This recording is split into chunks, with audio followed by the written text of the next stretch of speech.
अस्सलामुअलैकुम। आज एक बार फिर सैयद BS लेक्चर्स में आपको खुशामदीद कहते हैं।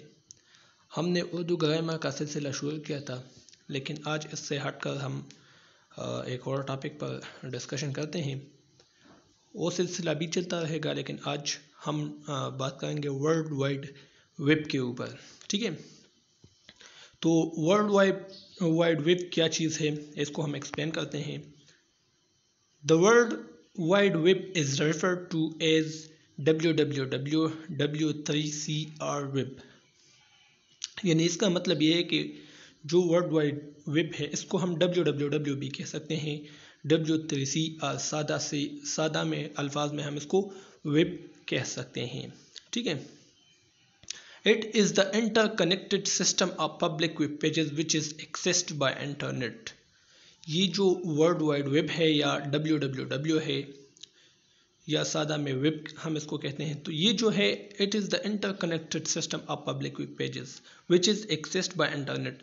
ये interconnected system of public web pages है, यानी जितने भी वेब पेजेस हैं लाखों में हैं, ठीक है, मिलियंस में है वेब पेजेस, ये उसका एक जाल है।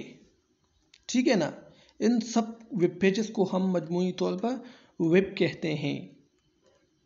Internet and web are not the same. यानी इंटरनेट जो है और वेब ये दोनों एक जैसे नहीं है, इसमें डिफरेंस है। Internet is the connection of million of the computer while web is built on internet. Internet जो है ये एक जाल है, मिलियन ऑफ कंप्यूटर यानी मिलियन लाखों कंप्यूटर का एक जाल होता है, जबकि वेब जो है ये इंटरनेट के ऊपर बनाए जाते हैं। ये इससे इंटरनेट से बिल्कुल डिफरेंट चीज़ है वेब। ठीक है, Tim Berners Lee propose the architecture of what became known and later as world wide web. यानी टिम बर्नर्स-ली जो है इसने एक नक्शा पेश किया जो बाद में वर्ल्ड वाइड वेब कहलाया। He created first web server, web pages and web browser in the CERN Physics Research Lab in 1990। Tim Berners Lee ने जो है इसने वेब ब्राउज़र, वेब पेजेस और web server CERN physics research lab जो है इसमें 1990 में ये इसने पहली बार बनाए वेब पेजेस को और वेब ब्राउज़र और वेब सर्वर को। ठीक है, in 1991 he announced his creation in front of public। 1990 में उन्होंने ये सब बनाए पहली दफ़ा, इससे पहले किसी ने ये नहीं बनाए थे।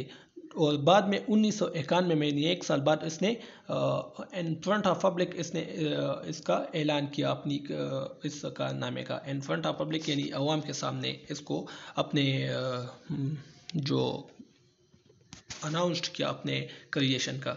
ठीक है, The system we know as web is consist of several elements।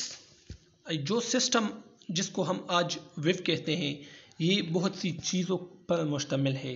ठीक है, इसमें जो है HTTP protocol. The HTTP protocol is responsible to governs data between client and server. यानी इसमें जो पहला है वो है HTTP प्रोटोकॉल। इसका क्या काम होता है? रिस्पॉन्सिबल मतलब मीन्स जिम्मेदार, गवर्नेंस मतलब चलाना। तो HTTP प्रोटोकॉल का मतलब होता है कि ये क्लाइंट और सर्वर के दरमियान डेटा को चलाता है, डेटा की ट्रांसफॉर्मिंग करता है। अब क्लाइंट और सर्वर क्या है? क्लाइंट जो है एक सर्वर कंप्यूटर होता है, एक क्लाइंट कंप्यूटर होता है। सर्वर एक बहुत बड़ा कंप्यूटर होता है, ये सारे कंप्यूटरों का जिसको हम कहते हैं सरबराह होता है। ठीक है, ये इसको हम सर्वर कहते हैं, और बाकी इसके नीचे इसके ज़ेर निगरानी जितने भी कंप्यूटर है इसको हम क्लाइंट्स कहते हैं। तो HTTP प्रोटोकॉल का काम क्या होता है? क्लाइंट्स कंप्यूटर यानी जो हम कंप्यूटर सादा में हम ये कह सकते हैं जो कंप्यूटर हम इस्तेमाल करते हैं इसको क्लाइंट कहते हैं। और जो सर्वर होता है ये एक बहुत बड़ा कंप्यूटर होता है, इसके पास सारे इख्तियारात होते हैं। तो HTTP प्रोटोकॉल इन क्लाइंट और सर्वर कंप्यूटर के दरमियान डेटा को चलाने का काम करता है। नंबर एक। और दूसरा जो है वो है URL। To access a web component client supply a unique ID which is called URL।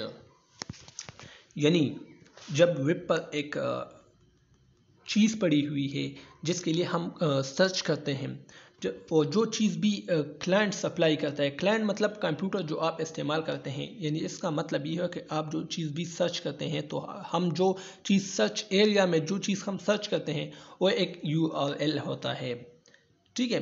HTML is use to published web documents. HTML जो है ये एक लैंग्वेज है, जिस तरह का C लैंग्वेज है, C++ लैंग्वेज है, ये एक लैंग्वेज है। इसमें क्या होता है, इसमें वेब डॉक्यूमेंट्स बनाए जाते हैं, ठीक है। इसके बाद soon after invention the web, the Tim Berners-Lee created W3C to develop the web further। इस वेब के जल्द ही बाद, यानी वेब के इजाद करने के बाद जल्द ही उसने W3C इसको बनाया, जिसका मतलब वेब को और भी डेवलप करना था और भी इसको जदीद बनाना था। तो ये आज हमने इसके ऊपर बात की और यहाँ पर हम वीडियो को स्टॉप करते हैं। इंशाल्लाह आप समझ चुके होंगे। अगर फिर भी समझ नहीं आ चुकी हो तो फिर कमेंट सेक्शन में आप पूछ सकते हैं। Thank you. अल्लाह हाफिज़।